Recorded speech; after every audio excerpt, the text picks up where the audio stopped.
Bəli, bugünkü gündə bəzi adamlar var, müsəlmanlar var. Görürsən ki, Quranda gələn bəzi hökmlərlə zarafat edirlər. Əslində bu zarafat deyil. Bu istehza ola bilər. Lakin ola bilsin ki, bu bunun istehza olduğunu bilmir. Sadəcə xatırlatmaq istəyirəm ki, burada bəzi adamlar var, bunun arxasında dinin düşmənləri durur. Məsələn, Quran-ı Kərimdə Nisa surəsində gəlir. Allah Azze və Cəllə deyir, 4 qadınla, 3-ü ilə, 2-si ilə evlənin. Əgər ədalətsizlikdən qorxarsınızsa, biri ilə kifayətlənin. Bəzi adamlar var, görürsən, karikatur çəkir, bir kişinin arxasında 4 arvad. Nə bilim, o da bezmiş halda olur və yaxud da belə, nə bilim, yorulmuş halda olur və yaxud da əsəbli halda olur. Yəni, güya arvadların səbəbi ilə bu insan müəyyən hallara düşür.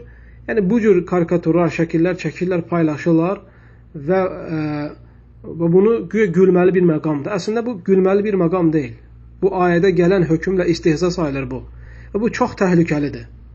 Və kim bunu istehza məqsədi ilə paylaşarsa, istehza məqsədi ilə çəkərsə, onun küfr eləməyində şək yoxdur. Bu insanın küfr eləməyində şək yoxdur. Və bu icma məsələsidir. Hər hansı bir ayə ilə istehza etmək bu küfürdür. Və yaxud da şəriətdə hökmü sabit olan hər hansı bir məsələ ilə istehza etmək küfürdür. Və bunu İslam ümməti, əhl-i sünnə vəl cəmaa icma eləyib. Bu müəyyən adamların rəyi deyil, bu icma məsələsidir. Bugünkü gün ona görə mən çəkindirirəm bütün qardaşları ki, hər hansı bir karikaturu, hər hansı bir şəkili, hansı ki onun tərkibində istehza və yaxud da gülməli bəhanəsi ilə istehza nəyi var? Belə şeylər paylaşmasınlar və əksinə gördükləri zaman tələf eləsinlər. Ümumiyyətlə, nəinki şəriətlə bağlı olan, hətta hər hansı bir canlı əşyanın karikaturunu, şəklini paylaşmasınlar.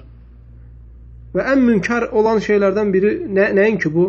Həmçinin görürsən ki, qoyundur, qurbanlıq qoyundur, ağzında pamada, nə bilim, gözündə açki. Yəni, bir qadın vəziyyətinə gətirirlər bir qoyunu. Bunun özü də istehzadır şəri hökmlə. Diqqətli olması lazımdır bütün qardaşların.